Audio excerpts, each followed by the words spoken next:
Welcome to कुंडली ज्ञान। जय माँ काली, जय माँ तारा, आप सबका भला हो। आज की कुंडली एनालिसिस सब्सक्राइबर में हम डिस्कस करेंगे एक हमारे न्यू सब्सक्राइबर हैं, गवर्नमेंट टीचर है प्रयागराज में, उनकी। तो जैसा कि बैकग्राउंड पे आपको कुंडली दिखाई पड़ रही होगी उनकी, कि ये मीन लगन की कुंडली है जिसमें लगन में 12 नंबर लिखा हुआ है। तो मतलब 12th house is coming in first house. तो बिना टाइम वेस्ट किए हम लोग जल्दी इस कुंडली का एनालिसिस करेंगे। अभी कुछ देर पहले वो मेरे पास आए थे और मैंने उनकी कुंडली का एनालिसिस किया। तो मैंने पूछा कि मेरी सब बातें जो आपको मैंने बताई वो कुछ ठीक बैठी कि नहीं। तो वो मुस्कुरा दिए और कहे कि काफ़ी हद तक सही है। तो मैंने उनसे आज्ञा ले ली कि भाई मैं आपकी कुंडली एनालिसिस कर यूट्यूब पर डाल दूं कि नहीं डाल दूं। तो उन्होंने कहा आप डाल दीजिए। तो उनकी आज्ञा अनुसार मैं एनालिसिस कर रहा हूं और यूट्यूब पे डाल रहा हूं। तो यहाँ पे 12th house in first house, जैसे कि मैंने आपको बताया था कि 12th हाउस क्या होता है। 12th हाउस होता है कि ये एक चोर और साधु का कॉम्बिनेशन है, क्योंकि 12th हाउस में एनर्जी किसकी है? राहु और गुरु की। और पहला घर है सूर्य और मंगल का। तो यहाँ पे गुरु अपना शुभ प्रभाव देते हैं, ठीक है, और राहु यहाँ पे अपना बैड इफेक्ट देते हैं।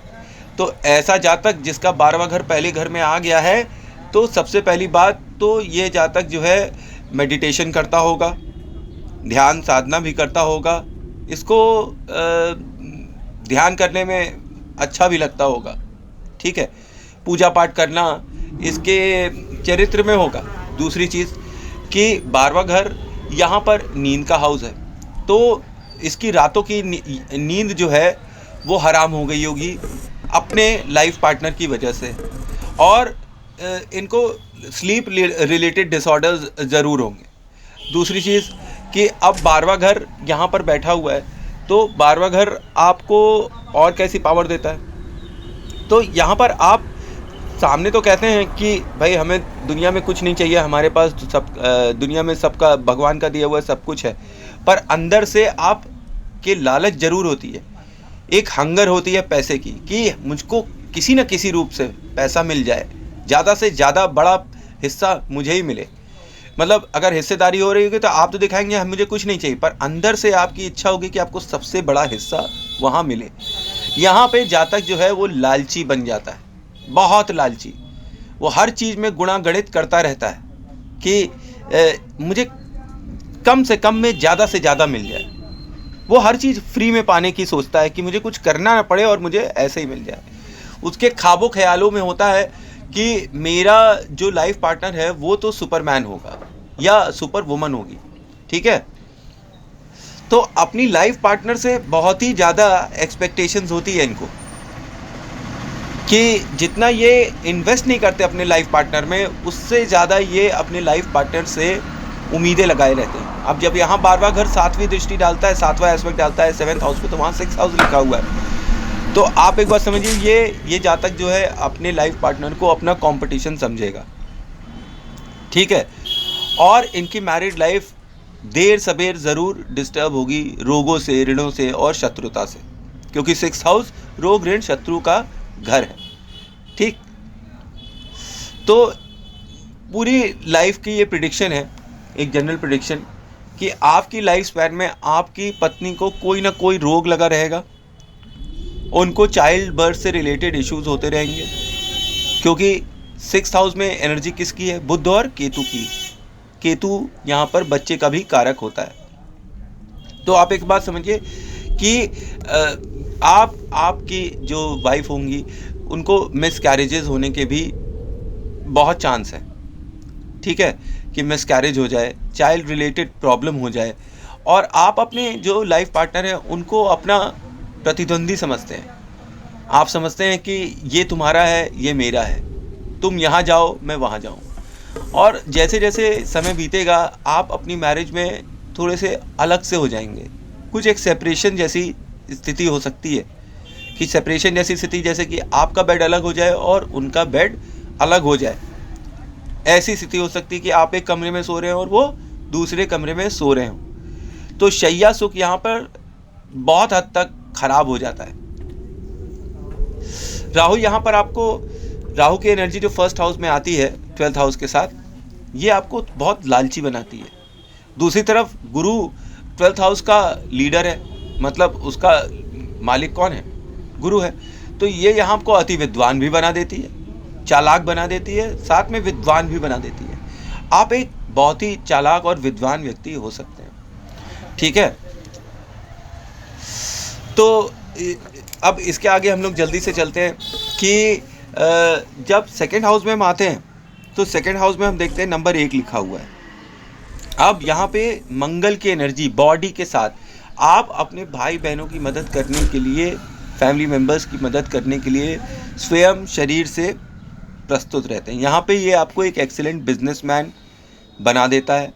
आप मोल तोल बहुत अच्छा कर लेते हैं और बुद्धि बहुत लगा लेते हैं किसी भी कार्य को करने के लिए, और आपके लाइफ में आपको ज़मीन का और पैतृक संपत्ति का, बैंक बैलेंस का, सबका अच्छा सुख है। यहाँ मंगल की एनर्जी बॉडी के साथ आपको अत्यंत कामुक भी बना देती है।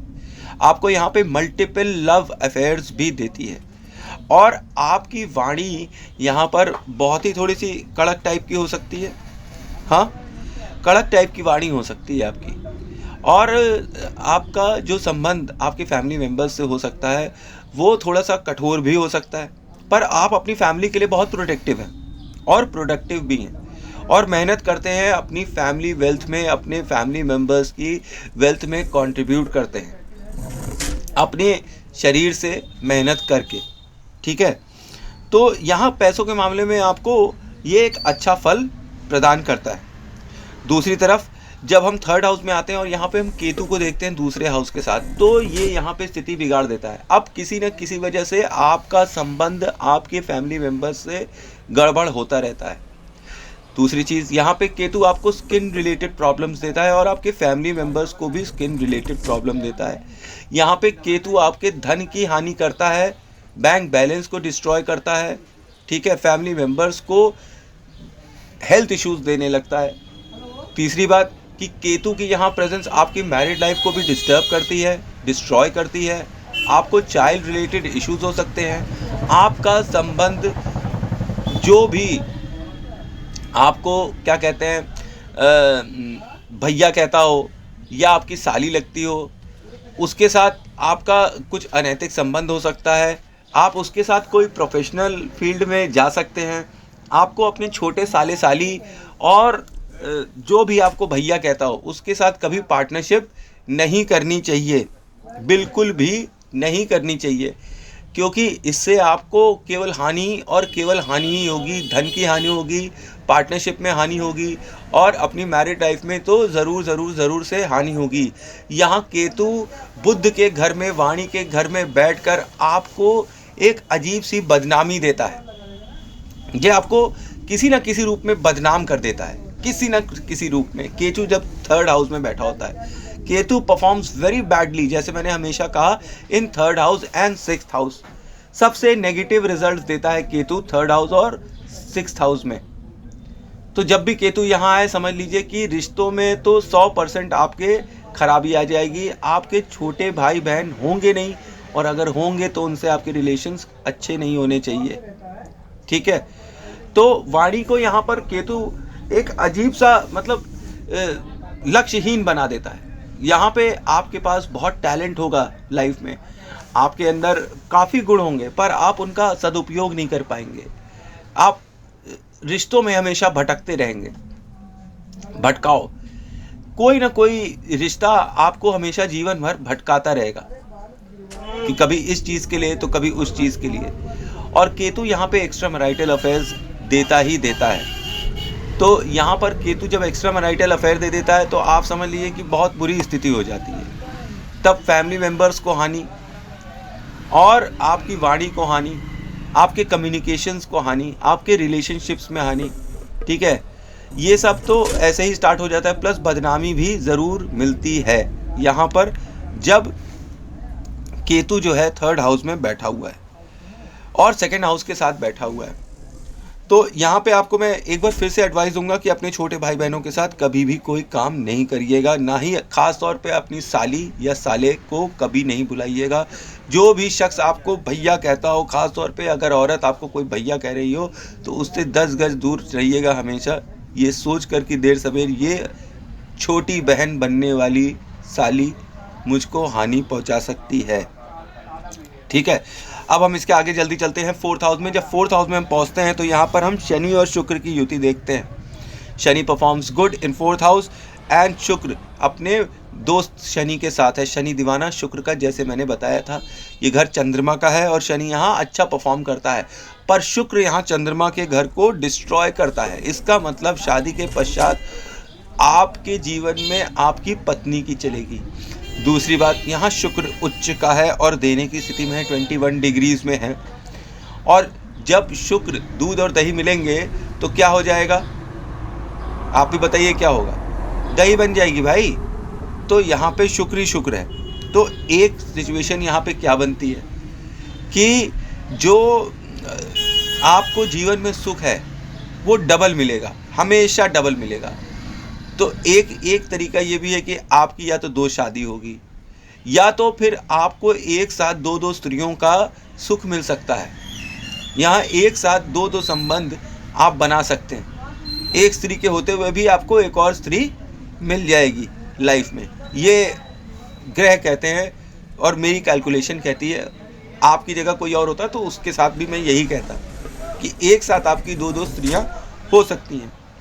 अब ये 4th हाउस बैठा बैठा 10th हाउस को भी देखता है।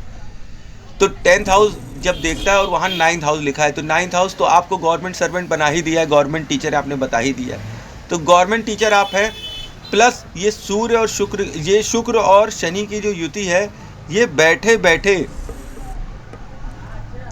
आपके 10th हाउस को भी देखती है।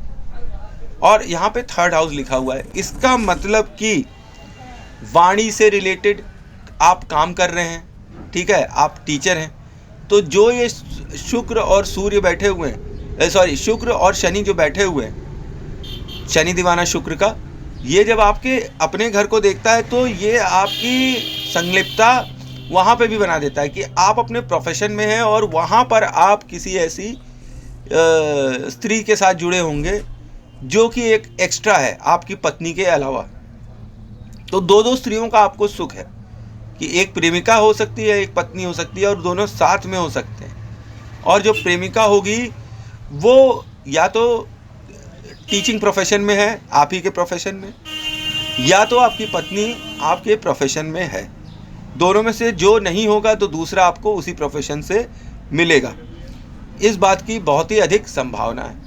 और ये बुध का घर यहाँ पे लिखा हुआ है, तो ये जो दूसरी वाली स्त्री होगी किसी न किसी रूप में समाज में आपको भैया बोल रही होगी, क्योंकि बुध क्या है, छोटे भाई बहन, और केतु बैठा हुआ है, बुरा इफेक्ट दे रहा है। तो ये कुछ अनैतिक संबंध जैसा दिखाता है क्योंकि बुध बुरी स्थिति में है। तो आप एक बात समझिए कि एक के रहते एक और यहाँ पर आपके नसीब में है और हमेशा रहेगा। और ये भी मैं बता दूं कि जब तक ये कॉम्बिनेशन आपके जीवन में रहेगा आपको धन की कभी कमी नहीं होगी। और दूसरी चीज़ कि आप अपनी लाइफ में कभी रिलेशनशिप से खाली नहीं होंगे। कभी लाइफ में कोई एक आपको छोड़कर जाएगा तो आपको दूसरा मिल जाएगा। ये आपको मल्टीपल लव अफेयर्स देता है और अच्छी प्रॉपर्टी का सुख देता है, पैसों का सुख देता है, लग्जरीज का सुख देता है आपकी लाइफ टाइम में। और शनि यहाँ पे इस चीज़ को इस्टेब्लिश भी कर देता है क्योंकि जिस जगह शनि बैठा है उस जगह को तो जिंदा कर ही देता है। तो ये बात एकदम सच हो जाएगी कि शनि यहाँ बैठकर इसको हामी भरवा देते हैं कि ऐसे जातक का multiple relation, extra marital relation, एक के साथ दूसरी बीवी होना, ज़मीन को बेचकर पैसा कमा लेना, कोई भी ज़मीन बेची उसको बेचकर पैसा कमाना, ये साफ साफ दिखाई पड़ता है कि इनको ज़मीन बेचेंगे तो उससे लाभ होगा, किससे, मनी वाइज, मॉनेटरी। शुक्र यहाँ पर मजबूत स्थिति में हो रहा है और काफ़ी मजबूत स्थिति में हो रहा है शनि के साथ बैठकर। तो ऐसी स्थिति यहाँ पर बन सकती है। अब जब हम 5th हाउस में आते हैं तो यहाँ पर हम देखते हैं कि बुध आदित्य राजयोग बना हुआ है, तो इनकी वाणी प्रबल हो गई, इसीलिए टीचर हैं। सूर्य और बुध यहाँ बैठकर बुध आदित्य राजयोग दे रहे हैं और 4th हाउस चंद्रमा के साथ दे रहे हैं। चंद्रमा भी एक अच्छी स्थिति में बैठा हुआ है, तो माता पिता के लिए बहुत ही जातक लकी व्यक्ति है कि ऐसा जातक जिसका ये 4th हाउस सूर्य बुध के साथ बैठा हुआ है, ये अपने माता पिता दोनों के लिए बहुत लकी है। तो इनके पैदा होने से इनके पिता को बहुत ही सम्मान और यशस्वी हुए होंगे, उनको बहुत ही अच्छा पद मिला होगा, लाइफ में उनकी तरक्की हुई होगी। दूसरी बात, इन्हें ये एक अच्छा पिता देते हैं, एक ऐसा पिता जो इनको हमेशा फेवर करता रहता है। बुध आदित्य राजयोग इन्हें राजयोग देते हैं। अगर ये टीचर ना होते और ये सिविल सर्विसेज के लिए तैयारी कर रहे होते तो वहाँ पे भी ये बहुत ही अच्छा परफॉर्म कर रहे होते। अगर ये कोई बड़ी पदवी पॉलिटिक्स वगैरह के लिए भी ट्राई कर रहे होते तो भी इनको अच्छा फल मिलता। इनको राज सत्ता से 100% सुख मिलेगा। इनकी गवर्नमेंट जॉब पक्की थी, है और रहेगी। आगे भी ये जहाँ चाहें तो ये अपना कोई शौक़ हो उसको बढ़ाना चाहें तो उससे भी इनको काफ़ी लाभ मिल सकता है। इनके प्रोफेशन से इनको अच्छा धन अर्जित होगा, क्योंकि प्रोफेशन हाउस में आप देखिए तो वहाँ 9 नंबर लिखा हुआ है ना, तो वहाँ से साफ ही पता चल रहा है कि इनको कर्म करने से धन मिल रहा है। और क्या कर्म करना है? गुरु की तरह कर्म करना है, बच्चों को पढ़ाना है, ज्ञान देना है, लोगों को रास्ता दिखाना है सोसाइटी को, उससे इनका धन अर्जन होगा। यहाँ पर 4th हाउस 5th हाउस में बैठकर सूर्य के साथ और बुध के साथ इनको ज़मीन जायदाद का बहुत ही लाभ देता है। प्रॉपर्टी से इन्हें अच्छा सुख मिल सकता है। पिता के थ्रू इनको प्रॉपर्टी मिल सकती है, क्योंकि चौथा घर प्रॉपर्टी का है, ज़मीन का है, और वो पिता के घर में बैठा हुआ है, तो इनको ज़मीन का सुख, इनके पिता द्वारा प्रॉपर्टी का सुख इन्हें ज़रूर प्राप्त होगा। दूसरी बात कि ये घर किसका है? बच्चों का है, लव अफेयर्स का है, स्टडीज़ का है, तो स्टडीज़ इनकी एक्सीलेंट होंगी।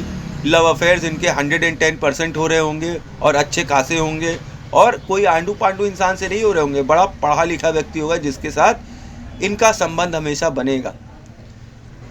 एक अच्छे व्यक्तित्व का स्वामी इनका हमेशा लवर होगा, चाहे कोई भी हो, किसी भी टाइम पर हो, कैसा भी हो।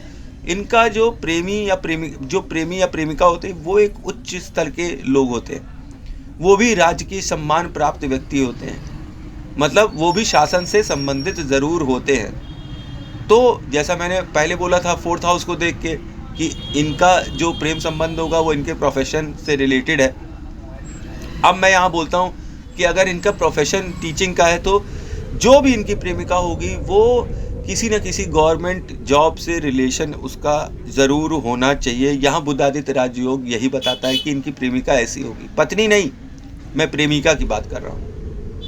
और यहाँ पे इनको बच्चे 100% होंगे, इनका नाम करेंगे, यश बढ़ाएंगे, इनके कुल की कीर्ति बढ़ाएंगे। इन्होंने जितना नहीं किया होगा उससे ज़्यादा नाम इनके बच्चे यहाँ बैठकर करेंगे, ठीक है।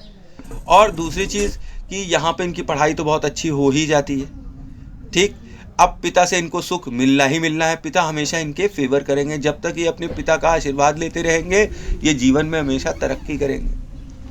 अपने माता की यूज़ की हुई कोई भी सामान, जैसे उनकी अंगूठी, उनकी घड़ी, ये जब भी पहनेंगे तो इनको ज़मीन का सुख मिलेगा, और इनके जीवन में जितनी भी परेशानियां होंगी उनमें कमी आएगी।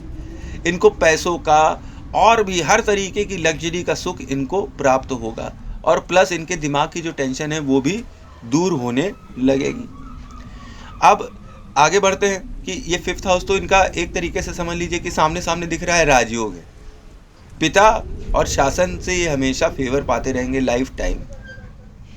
अब जब हम आते हैं यहाँ पर 6th हाउस में तो बड़ी एक इंटरेस्टिंग चीज़ दिखती है कि 5th हाउस जो कि अच्छा घर था अब वो आ गया है रोग ऋण शत्रु में। अब इनके पिता जो है बीमार हो सकते हैं, और यहाँ मंगल भी बैठा हुआ है भैया, उनका ऑपरेशन हो सकता है।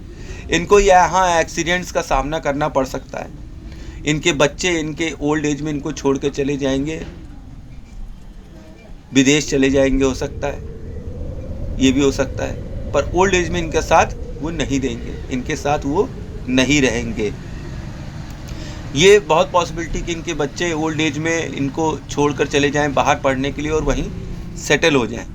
एक चांस ये भी हो सकता है। वहाँ बोला जा रहा था कि बच्चे होंगे, यहाँ बोला जा रहा है कि बच्चे बहुत लेट होंगे और दिक्कत में होंगे, बीमार हो सकते हैं, बीमारियों का सामना करना पड़ सकता है। और यहाँ पर मंगल की प्रेजेंस ये बताता है कि इनका 100% जो भी प्रेम संबंध होगा वो रोगी हो जाएगा, ऋणी हो जाएगा और शत्रु हो जाएगा। मतलब जिससे भी ये प्रेम करेंगे या तो उसको कोई रोग लग जाएगा, या उसके ऊपर कर्जा आ जाएगा, या फिर वो इनका शत्रु बन जाएगा। ओल्ड एज में इनके बच्चे इनके दुश्मन बन जाएंगे, इनको पसंद नहीं करेंगे। तीसरी चीज़, मंगल की प्रेजेंस यहाँ पर आपको पता है लव अफेयर तुड़वा देगी, बच्चों से संबंध तुड़वा देगी, ठीक है।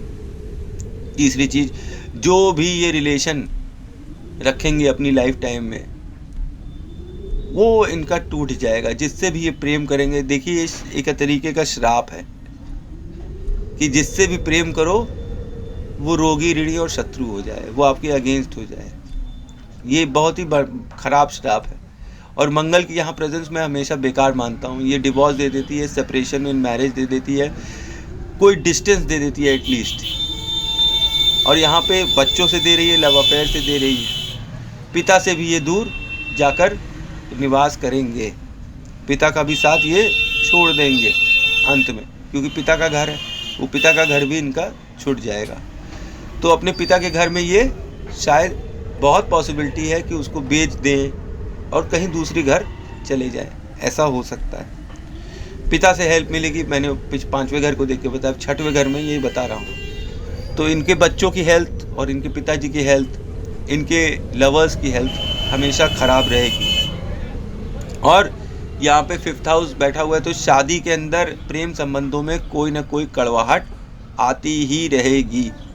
लाइफ पार्टनर से प्रेम संबंध में कुछ ना कुछ आता ही रहेगा। अब ये भी हो सकता है कि देर सवेर उनको जो शुक्र की स्थिति है 4थे घर वाली वो समझ में आने लगे, तो फिर इनको लाइफ में प्रॉब्लम आ सकती है। शायद इसीलिए एक्स्ट्रा मैरिटल अफेयर्स वगैरह के लिए मैं इनको सावधान करता हूँ कि ये इनकी मैरिड लाइफ हमेशा डिस्ट्रॉय कर रख देगी। तो जब ये इन सब चीज़ों से दूर हो जाएंगे तो फिर इनको कोई प्रॉब्लम ही नहीं होगी। ये तो एक वार्निंग है कि अगर इन सब चीज़ों में आप फंसे तो आपकी ये दशा हो जाएगी। अगर आप उन सब चीज़ों में नहीं फंस रहे हैं, आपने एस्ट्रोलॉजिकल फाइंडिंग्स को पॉजिटिवली लिया अपनी लाइफ में, आप उन सब चीज़ों में फंसते ही नहीं हैं, तो आप बचकर निकल जा रहे हैं, है ना। अब हम आगे चलते हैं। जब यहाँ 7th हाउस में हम देखते हैं कि 6th हाउस लिखा हुआ है, तो जो 6th हाउस लिखा हुआ है तो इससे क्या होगा, आप अपनी लाइफ पार्टनर को कंपटीशन समझेंगे, उसके साथ आपका विवाद हो जाएगा, वो देर सवेर रोगी, ऋणी, शत्रु बनता ही रहेगा, वो आपसे विवाद करते ही रहेंगे। ये आपकी लाइफ में लगा हुआ है कि आपका जो लाइफ पार्टनर होगा वो बहुत ही विद्वान होगा, सुंदर होगा, देखने में आकर्षक होगा, और एक समय तक आप बहुत अटैच भी होंगे उससे। फिर वन फाइन डे आपका अटैचमेंट उससे कम होने लगेगा, ठीक है। धीरे धीरे कर आपका अटैचमेंट उससे कम हो जाएगा और समाप्ति सा हो जाएगा। एक तरीके से सेपरेशन जैसी स्थिति आप लोगों की बन सकती है। वाई? बिकॉज 6th हाउस यहाँ पर आया और 6th हाउस के अंदर केतु की एनर्जी है। ये मैरिड लाइफ आपकी ज़बरदस्त डिस्टर्ब कर सकता है। मैरिज में आपको कोई ना कोई इश्यूज बने रह सकते हैं, हेल्थ वाइज, रिलेशनशिप वाइज, ये कोई ना कोई आपको इश्यूज पूरे लाइफ टाइम बने ही रहेंगे। अब जब हम आगे आते हैं जल्दी से 8th हाउस पे, तो 8th हाउस पे देखते हैं कि 7th हाउस लिखा हुआ है। यहाँ शुक्र की एनर्जी आई हुई है, तो आपकी पत्नी बहुत ही विद्वान होंगी, पूजा पाठ करने वाली होंगी, ठीक है, भगवान को मानने वाली धार्मिक औरत होंगी, और आपको यहाँ पर एक सेक्सलेस लाइफ मिलती है। मतलब ऐसी मैरिड लाइफ जिसके अंदर आपकी पत्नी के साथ आपका संभोग नहीं होता, फिजिकल रिलेशनशिप ख़त्म हो जाता है। आपकी लाइफ में ये नौबत ज़रूर आएगी कि आपकी अपनी वाइफ के साथ जो फिज़िकल कांटेक्ट है वो परमानेंटली ख़त्म से हो जाएंगे, एकदम अलग हो जाएंगे। तो मैरिड लाइफ की ये पोजीशन आपको सेपरेशन की तरफ धक्का देती है, या एक ऐसी लाइफ देती है जिसमें आपका कोई फिज़िकल रिलेशन नहीं हो जाता, अपनी पत्नी के साथ ख़त्म हो जाता है, आपकी मैरिड लाइफ में इंटरेस्ट ही एकदम समाप्त हो जाता है, मैरिड लाइफ मर जाती है, ठीक। तो ये इसका ये मतलब नहीं कि सेपरेशन होंगे, सेपरेशन तो वहाँ मंगल बैठ के करा रहा है। खैर, अब यहाँ पे मंगल की ही खाने में 7वां घर बैठा हुआ है शुक्र, तो आप समझिए कि क्या स्थिति होगी। फिर यहाँ पे गुप्त रिलेशनशिप्स देने लगेंगे, आप गुप्त रूप से सेक्सुअल संबंध लोगों से बना रहे होंगे, आपके गुप्त सेक्सुअल कॉन्टैक्ट ज़रूर होंगे, क्योंकि 7th house is sexual pleasure. एक तरफ ये सेक्सुअल प्लेजर मैरिड लाइफ में मारता है, तो दूसरी तरफ ये सेक्सुअल प्लेजर गुप्त रूप से आपको देने लगता है कि छुप कर आप सेक्स के संबंध बना रहे हैं। इसकी डुअल चीज़ है कि मैरिड लाइफ की तो ये ऐसी की तैसी कर देता है, पर ये सेक्सुअल प्लेजर का हाउस है ना, और 8th हाउस मैलिफिक हाउस है, तो ये उल्टे परिणाम देता है। अब मैरिज से नहीं, मैरिज के बाहर से आपको सेक्सुअल प्लेजर यहाँ पे मिल सकता है। ठीक है, अब आगे चलते हैं जल्दी से, और यहाँ आते हैं, जब यहाँ आते हैं 9वें घर में, 9वें घर धन का भाव, गुरु का भाव, स्टडीज़ का भाव। ठीक है, और यहाँ बैठा है कौन? राहु। राक्षस बैठा है किसके घर में? गुरु जी के घर में। अब धुआं बैठा है कहाँ? ऑक्सीजन के घर में। अब इनके घर में कोई ना कोई दम घुटने से उसकी डेथ हुई होगी, नंबर 1 बात, और वो बूढ़ा आदमी होगा घर का। ठीक है, अब यहाँ पर 8वां नंबर जो है वो ससुराल का भी नंबर है, तो ससुराल इनकी धनी हो सकती है, और इनकी ससुराल में कोई व्यक्ति, कोई बूढ़ा व्यक्ति जो है हार्ट अटैक से या दम घुटने से मर सकता है। तीसरी बात कि इनको इनके ससुराल से किसी की मृत्यु से फ़ायदा मिला हो और काफ़ी पैसा मिलने की उम्मीद है। चौथी बात कि यहाँ पर अगर ये इंश्योरेंस करा कर रखें अपने बूढ़े बुजुर्गों का घर के अंदर, ठीक है, तो इनको उससे अच्छा लाभ मिल सकता है। चौथी बात कि राहु यहाँ पे इनको धर्म विरोधी कार्य करवाता है। ये अपना धर्म, हिंदू धर्म छोड़कर मुस्लिम धर्म या अन्य किसी धर्म की तरफ बहुत आकर्षित रहते हैं और सोचते हैं कि धर्म परिवर्तन कर लें, ये कर लें, वो कर लें। ऐसी स्थिति भी आ जाती है कि धर्म के घर में रह के राहु बैठा हुआ है। और दूसरी बात कि इनको साउथ का घर नहीं लेना चाहिए।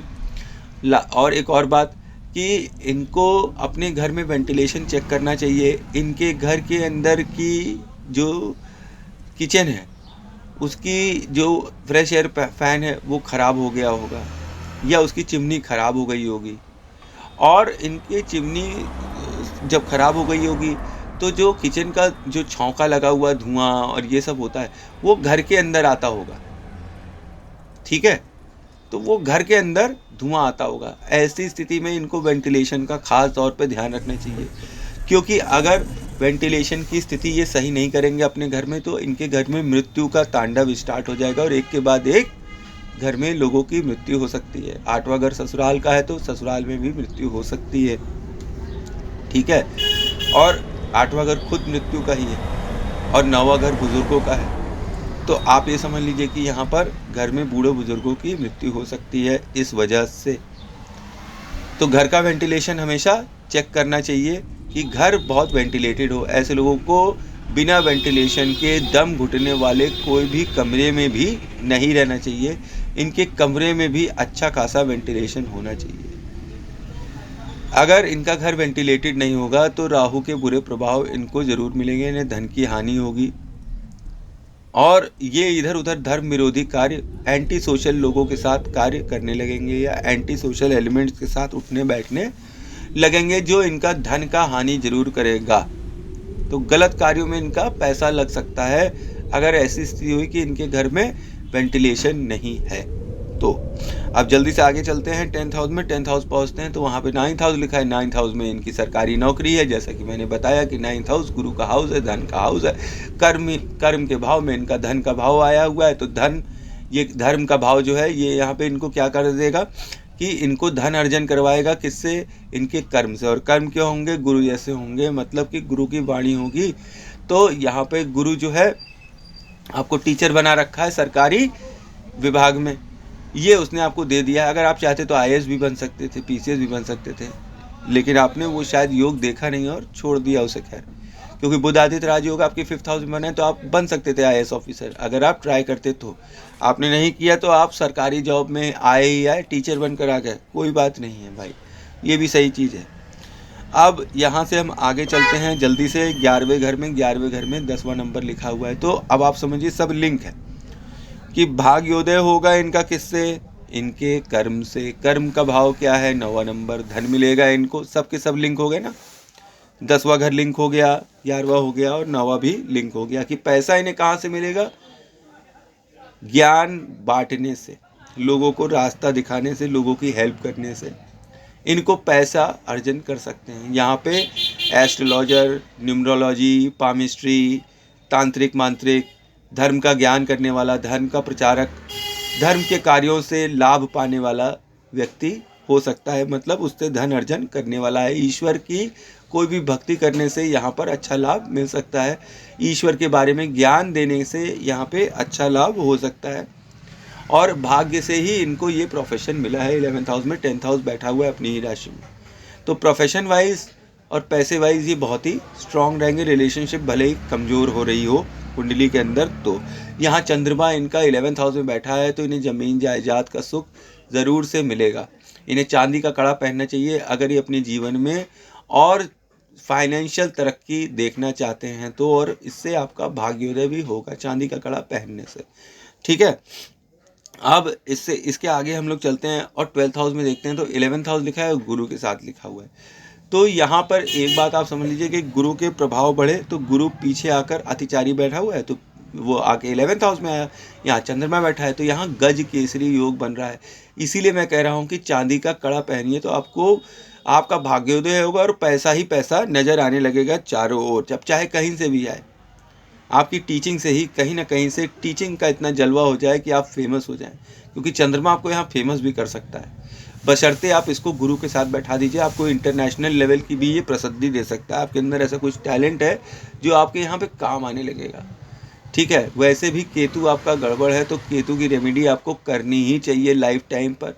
अपने साले सालियों के साथ कभी भी साझेदारी में काम नहीं करना है, हमेशा याद रखना है। उन्हें अपने से जितना दूर रखना है उतना फ़ायदा होगा, नहीं तो नुकसान के अलावा कुछ होगा नहीं। गुरु यहाँ 12वें घर में बैठकर 11वें घर के साथ आपका जितना भी कमाया हुआ भाग्य है सब खत्म कर देता है। और किन किन चीज़ों में ख़त्म कर देता है? ख़त्म कर देता है आपका रोगों में, ऋणों में और शत्रु में, जेल खाने में, दवा खाने में और पागल खाने में। इन 3 चीज़ों में आपका पैसा खर्चा होता है। मतलब जेल से रिलेटेड कोई काम हो जाए, कोई कोर्ट केस हो जाए, इन चीज़ों में आपका पैसा खर्चा होता है। आपका हॉस्पिटल में पैसा खर्चा होता है, दवा खाना में पैसा खर्चा होता है, और आपको ये मेंटली बहुत ही ज़्यादा ट्रबल करता है।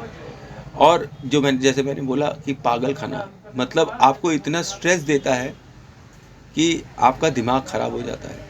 इसीलिए यहाँ रेमेडी फिर बोलता हूँ कि चंद्रमा की रेमेडी करिए, चांदी का कड़ा पहनिए, ताकि आपकी बुद्धि शांत रहे और आपके जीवन में सुख समृद्धि और पैसा कौड़ी का प्रवेश हो। 12वें घर में गुरु बैठकर यहाँ पर आपके 4th हाउस को देखता है 5th हाउस से। तो यहाँ ये सीधे सीधे बोलता है गुरु कि अगर आपको पैसा चाहिए तो आपको अपना घर छोड़ना ही पड़ेगा। घर छोड़ते ही आपको पैसा मिलेगा। तो जब भी आप अपना पैतृक घर छोड़ेंगे, मान लीजिए आप अपना घर छोड़ के किराए के भी घर चले जाते हैं या अपने घर से कुछ दूर चले जाते हैं, तो भी आपको धन का लाभ यहाँ गुरु बैठा कर दे देगा। ठीक है, तो ये था मेरा सूक्ष्म विश्लेषण और ग्रह दृष्टि और अष्टवर्गक और वर्ष कुंडी और बहुत सी ऐसी डीप एनालिसिस की चीज़ें हैं जो मैं यहाँ पे एक साथ नहीं बता सकता हूँ, नहीं तो वीडियो बहुत ही अधिक लंबा हो जाएगा। और आप सबकी जानकारी के लिए बता दूं कि ये जो जिनकी मैं कुंडली देख रहा था, ये स्वयं एस्ट्रोलॉजर हैं। तो ये यहाँ आए हुए थे, चर्चा कर रहे थे, ज्ञान चर्चा एस्ट्रोलॉजी पे। तो मेरी इनकी बात हो रही थी, तो फल कैसे निकलेगा कैसे नहीं निकलेगा, मैं हमेशा चर्चा करता हूँ लोगों से। तो मैंने जब इनको इनकी कुंडली देख के फल बताए, तो इन्होंने काफ़ी हद तक मुझसे कहा कि काफ़ी हद तक फिट बैठ रहा है। तो आई होप आपको मेरी इन्फॉर्मेशन अच्छी लग रही होगी। Thanks for watching. जय माँ काली, जय माँ तारा, आप सबका भला हो। आप इन कुंडलियों के एनालिसिस को देखकर कुंडली देखना सीख सकते हैं, खुद से अपनी भी देख सकते हैं और दूसरों की भी देख सकते हैं। मेरा मुख्य उद्देश्य यही है कि आप अपनी स्वयं की जीवन में किस तरीके से जीना है और कैसे सही रास्ते पे चलना है, और क्या अगर कुछ प्रॉब्लम्स आ रही है तो उनका कैसे निवारण करना है, ये खुद से सीख जाए। किसी के पीछे पीछे लगने की क्या ज़रूरत, ये सब चीज़ें तो मैं आपको यहीं पर ऐसे बैठे बैठे ही सिखा दूंगा। तो अगेन थैंक्स फॉर वॉचिंग। जय माँ काली, जय माँ तारा, आप सबका भला हो।